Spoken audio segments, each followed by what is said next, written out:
Okay, so in this first video I've decided to pick out a very famous game that Bobby Fischer has played, and in this game he was playing against the Grandmaster Donald Byrne, and Bobby Fischer was playing black at the time. So this is back in 1956, and the game started knight f3, knight f6, c4, g6. So Donald has started with a sort of retty setup here, knight c3, bishop g7, but now we see that after d4 he's just transposed to a normal Queen's Gambit structure, where now black can go d5 and go into a Grünfeld, or he can castle's kingside and choose a King's Indian. Bobby Fischer decided to castle first, which is a little strange. I guess he wanted to go King's Indian after e4 here. E4, then d6, and here we reach a King's Indian structure, but because white's already played knight f3, then this stops any sameish variations with f3 in the future. So here it would be best for for white to continue the main line, bishop e2, e5, castles, knight c6, d5 and knight e7, where black's going to look to try get his f-pawn going and get kingside attack, and white's going to look to play something like b4 and c5 at some point and attack on the queen's side. Going back to the game, Byrne played bishop f4 here, and now I guess Fischer doesn't like playing the King's Indian against his bishop f4 setup, since after d6, well, it's very hard to get his e5 plan in. He'd already have to play something like rook e8 and then knight e7, and because his bishop is so powerful on f4, what white's going to do is just play some moves like h3, e3, and then the bishop's ever attacked, he can always drop his bishop back to h2. And this actually becomes rather annoying. So here I think Fischer chooses a decent move here. He goes into the Grünfeld with d5, and as we'll see in the game, the bishop seems out of place, because after queen b3, known as the Russian variation, the Russian system in the Grünfeld, well, already this bishop just doesn't seem quite right, and we'll see this in the next couple of moves. D takes c4, queen takes c4. So this is the idea in the Russian system, is you get your queen out, pretty active square, although the problem with having queen on c4 is it's very easy to be hit by moves like bishop e6 in the future, or knight b7, b6. Obviously black's going to play c6 first here, because of the weakness on c7. But what white gets in return is he does get a very strong central position here. So after he's got a d4 pawn, he's already preparing e4 at some point, where these pawns could become very menacing to the black position. Fischer seems to know what he's doing here. He goes c6, very nice move. It removes the weakness on c7, and he adds extra control to these vital squares, and also prepares the move bishop e6 or knight b7 out to b6 and really start attacking his queen. e4 is played, and now Fischer decides to go knight b d7 first. Sensible move. Rook d1, another sensible move by Byrne, get another piece into the game, lining the rook up on the same file as the queen. Obviously a decent idea here. Knight b6, good move. Queen c5, so obviously this is the idea in for white. If he starts retreating the queen this way, then he's just going to end up getting himself in problems, because now the bishop's restricted in its development. And also moves like bishop e6, bishop c4 could be quite annoying. And if he goes back, say, queen b3, well, I'm not sure this does much either, because after bishop e6, black develops again with a tempo on the queen, and this isn't looking too great for white. So queen c5 is a fairly decent move here, and if white starts attacking the queen, then he can always drop the queen back to a3, and it stands pretty well on c5 as it keeps an eye on this e7 pawn. So, well, black continues developing his piece. Bishop g4, good move, gets the bishop into the game, creates this nice pin on the rook, and here white decides to go bishop g5. Not too convinced of this move. Personally, I would like to play bishop e2, since after this move white can finish castling, which is the most important stage here. Just get castled, and then once the pieces are developed, we can see here we flip the board, then, well, already moves like d5 might be a possibility, or just h3 to get rid of the bishop. In the game though, Brian decided to play bishop g5, and already this is what I was making a point about earlier. If you see this bishop that was on or f4, it's come to f4 just to move to g5 again. So he's wasted a move here really. He's going bishop f4 now to g5. Doesn't really make much sense. And well, when you do play moves like this and waste moves in the opening, you're often made to pay, so especially against a stronger player. And Fischer does exactly that. So at this point in the video, I'd actually like to do a sort of quiz mode where I'm going to stop the video, or allow you to pause the video and try guess the next move here. So it's black to move, and I'd like you to try find the best move for black. So you want to go pause the video and have a think about it. Please do that, as I'm going to be continuing on with the video. Okay, so what Fischer played here was very clever indeed. He sees that this e4 pawn is weak, and the only protector of this pawn is the knight on c3. He also sees a potential to fork these two pieces here with knight a4. And so what this is, knight a4 is the move that he has played, and this is known as a deflection. Since now the knight on a4, well, what can white do here? His queen's attacked, so and the knight's attacked, so he can either take the knight or he has to move the queen. If he takes the knight, this looks like the most obvious choice. Well, then we have knight takes e4. It's a killer blow. We're attacking the queen, attacking the knight. Queen is already very short on squares here. He can retreat back to c2 maybe, or back to a3. Doesn't really make a difference where he goes. Let's just say he goes back to a3 here. Then the next plan is obviously your bishop takes f3, and then if g takes or queen takes, then there's going to be knight takes on g5. Knight takes g5, and then, well, black's doing very well here, isn't he? So just a pawn up. White's king's still stuck in the centre. I can imagine white playing something like queen's under attack here, so perhaps he goes queen g3 to attack the knight, but then just something like knight e6, and this d4 pawn looks like it's going to be lost as well. So white is in a right mess here, and just completely losing. So back in this position, well, knight takes a4 is no good. So what else can white do? His queen's already very short on squares, so the best move here is to go queen a3. Now, this looks like black is, white is surviving, because after knight takes c3, b takes c3, it looks as though if knight takes e4, then as bishop takes e7, because of the queen protecting the bishop, there's going to be a fork on these the rook and bishop, rook and queen here. Fischer doesn't care about this. He's already calculated his position very well. He goes knight takes e4, bishop takes e7, and now this is another point in the video where I'd like to have you pause it and try find the best move here. So it's black to play, and try what's the best move here for him.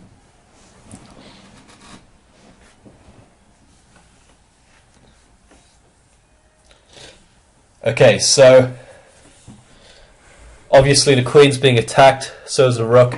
Which piece is more valuable? Obviously the queen. So Fischer's got to do something with this queen. Where'd you put it? What's a good square to put the queen? He's already calculated all this, and queen b6 is actually a very intelligent move.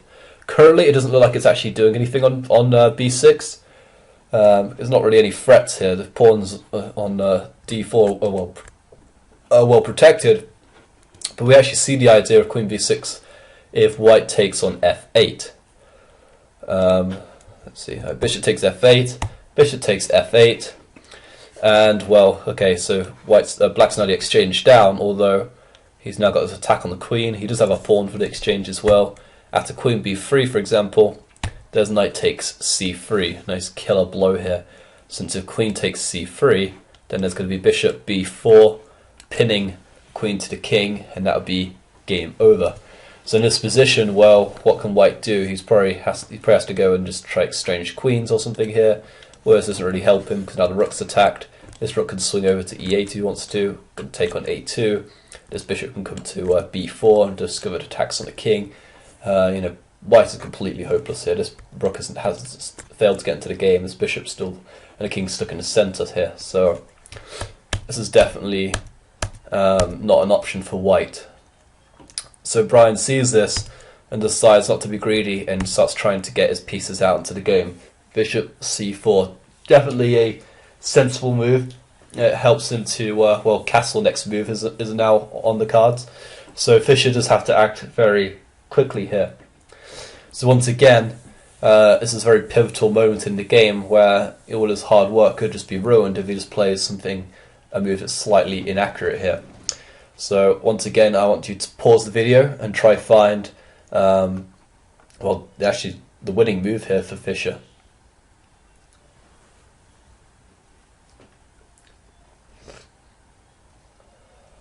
Okay, so in this position, Fischer takes it. He notices the potential of all his pieces. White still hasn't castled yet, and so when the king's still stuck in the centre, it offers a lot of different tactical possibilities. And Fischer sees this as his next move. He plays knight takes c3. Now this is an absolutely fantastic move because what it does is, first of all, if queen takes c3, which looks like the obvious choice, well, then there's just a move like rook fe8, and well, black's just going to get his material back here, but with compensation because or of interest rather, because now he's just going to get an extra pawn or so for it. You see here, white's got 3 pawns here, 3, and so it's just going to be a pawn up. Say white castles here, rook takes e7, black's just a pawn up, but possibly more because of the fact this d4 pawn's so weak. Rook's going to come here. This bishop already takes on f3, and then the bishop takes on d4 possibilities. So white's position here looks pretty hopeless also.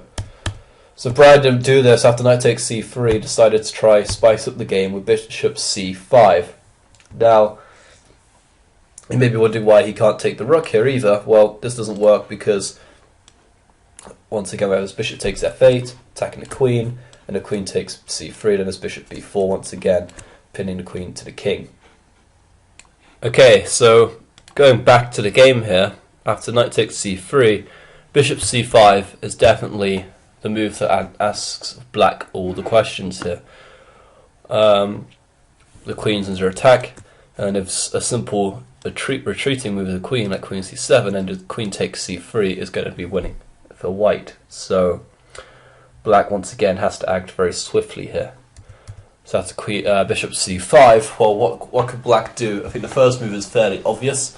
The king's still stuck in the centre, doesn't want to let him castle, and this rook's still under attack. So, well, rook fe8 check is a very good move here. It just forces the king to go to f1, which just means that now the king's going to be stuck in the middle.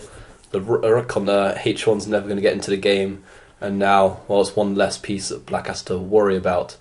But even here, black's position looks fairly dodgy because, well, queen's under attack and he can't protect this knight. So what does he do? I think Brian probably would have seen this position and would have thought that Fischer has nothing better than just to try take on d1. Bishop takes on b6. A takes b6, and then at least he gets some counterplay here against the queen. And because the king's stuck in the centre, perhaps black is doing okay here. A move like queen b3, and well, in actual fact, black isn't doing so great. Knight's attacked and trapped on d1, and already bishop takes f7 as a nasty threat. So obviously this is not a possibility. So there's another point in the video where I'd like you to pause and try find the winning move for black.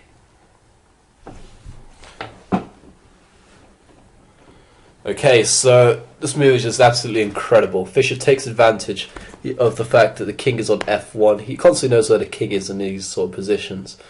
And tactically he's very aware. When the king was in e1, he knew about his bishop, takes f8, bishop b4 idea to pin the queen. And now the king's on f1, all the tactics work out again with the move bishop back to e6. That is just incredible because, well, what can white do here? The bishop's threatening to take here a check. If, let's say, bishop takes e6, well, it's obviously no good because queen b5 check is just an absolute killer. If king here, then you got checkmate on e2, and 12 king to g1. Well, knight check, king can come into f1, and now there's a really nice mate here after knight g3 check. Well, king has to go back to g1 again, and then if you can spot the winning mate here. Okay, so yes, it's queen f1 check, rook has to take, and now knight e2 is a checkmate. Very, very nice indeed. So going back, that is obviously not a possibility. Bishop takes e6 is probably one of the worst moves you could play here. Bishop takes the queen is obviously a possibility, what was played in the game. The other main possibility was just to play queen takes c3, so this protects the bishop on c4. Although here, once again, black has a nice little tactical move which wins them the game. So you want to pause it again, try finding a move. I do recommend that you do, when you are looking to try and solve these tactical problems, is you just visualize the board as it is and don't try and move the pieces around, as that will help your calculation when you actually get to tournament games and your chess improvement. So yeah, go ahead and pause the video and just try to see if you can find the winning move here for black. Okay, so the winning move is actually queen takes c5 in this position, since d takes c5 is no good, as well, the bishop will take the queen on c3. So once again, white has just lost here. So Brian didn't play this, he decided to go for it. Bishop takes b6, and here, well, bishop takes c4 is obvious. King has to go to g1. Now we have knight e2 check. King has to go back to f1. Now we have a nice little windmill set up here. Knight takes d4 check. King has to go back to g1. Knight back to e2 check. King f1. Knight c3 check now. And the difference is now black just got a free pawn, and now by playing this check again and going down to c3, so now he can pick up the rook as well. And this is the key continuation. Although first he want to take the rook. By taking the bishop, he gets a tempo on the queen. Now you see how valuable it was to remove the pawn on d4, since now the bishop protects the knight on c3. So here, queen's attacking, rook's attacking the queen. Well, queen has to move somewhere. Queen to b4, attacking the bishop, and well, after rook a4 is a really nice move. All the black pieces are very well coordinated and working well together. Queen takes b6 is white's best move. Now knight takes d1. And the game starts ending pretty shortly now. White's trying to get his rook into the game by going h3, gets king to safety. Black takes another pawn, and another pawn. He sorts the rooks off, blocks a check, and now it's all a matter of just coordinating his pieces and protecting all of them, so this queen just has nothing to do. Bishop d5 is a great start. Keeps an eye on possibilities of rook takes g2. This knight ever moves. Knight to f3, knight to e4. The queen's attacks the pawn, but now b5 reinforces that. h5 stops any dangerous pawn attacks. Knight comes into e5. Now to king g7. Well, now black is now able to use his bishop again. He's out of the pin, and you can see here that white doesn't have anything. But black bishop does such a great job in protecting everything, protecting on c6 and f7, and also looking at his possible g2 attacks. So king g1 was played, bishop c5 check, king goes on the run, and now it's just a matter of check, check, check, and eventually a nice little mate here. King c1, rook c2 is a checkmate. So it's an absolutely fantastic game by Bobby Fischer, and actually the game that most people have come to know as the game of the century. And his bishop e6 move earlier in the game has come to be known as the counter of the century, since here, Fischer's position looks like it's all not quite working for him, but then after a move like bishop e6 is absolutely incredible. It's often these backward moves are very hard to spot, because naturally chess players like to think about, advancing and going forward in chess, and so moves like going bishop back to f8 to come to b4, or bishop to e6 are very difficult moves to spot, and that makes one of the key differences between average level players and strong grandmasters. So I hope you enjoyed this video in this game by Bobby Fischer, and hope you've learned a lot from it.